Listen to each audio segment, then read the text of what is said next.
Hi, I'm Logan D. Smith from Opinions Subject to Change, and as we approach Valentine's Day, I'm going to cover 3 romantic comedies. The first is How to Lose a Guy in 10 Days from 2003, starring Kate Hudson and Matthew McConaughey. But first, this video is not sponsored by decorative laser-etched glass.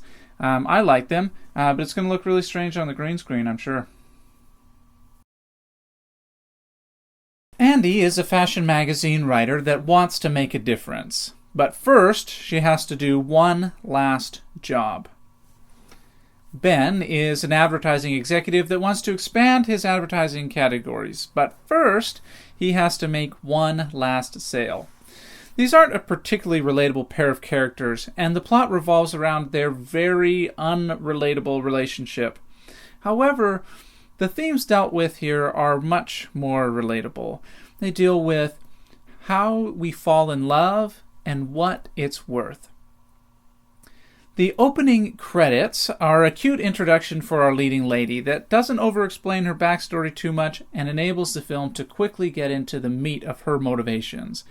Ben gets a less elegant introduction, but his motivations are clear, and so is his character. This lays a strong foundation so that when the rather ridiculous setup for their relationship is played out, it comes off as plausible, if unlikely, rather than contrived. The filmmakers don't waste very much time explaining things that could reasonably be understood by an adult. So that leaves lots of time for the hilarious vignettes throughout.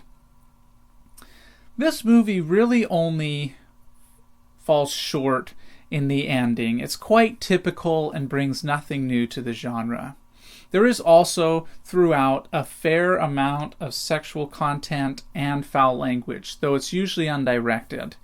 That makes this movie more appropriate for date night than for family night. The very fitting tagline of the movie is, "One of them is lying, so is the other." That makes this movie more like watching a poker game on TV than many other romantic comedies, where you can see the hands of both players. You can tell when they're bluffing and when they're being sincere, even when they can't, and even their friends can't. Each of the leads has 2 friends, one quirky one and one more generic one. The best of them is the droll Thayer, played by Thomas Lennon. The other characters, though, are also fine. They're good, they work well in the relationships that they have. If they're fairly plain, but they don't fall into any serious tropes. There's a clear balance between the 2 leads here that's quite rare in the genre. Both of them have similar work lives, similar friendships, and they have similar screen time and kind of importance. You could have some people who see this film as a film about Andy, who happens to meet Ben, or some people could see this as a film about Ben and his relationship with Andy, where I think it really is quite a good balance where it's a film about Andy and Ben rather than about one or the other.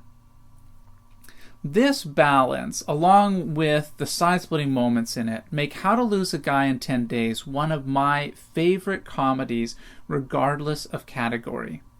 If you're looking for a romantic comedy to watch with someone who may be skeptical of the genre, How to Lose a Guy in 10 Days is hard to beat. I give it a 7 out of 10. Watch it. Thanks.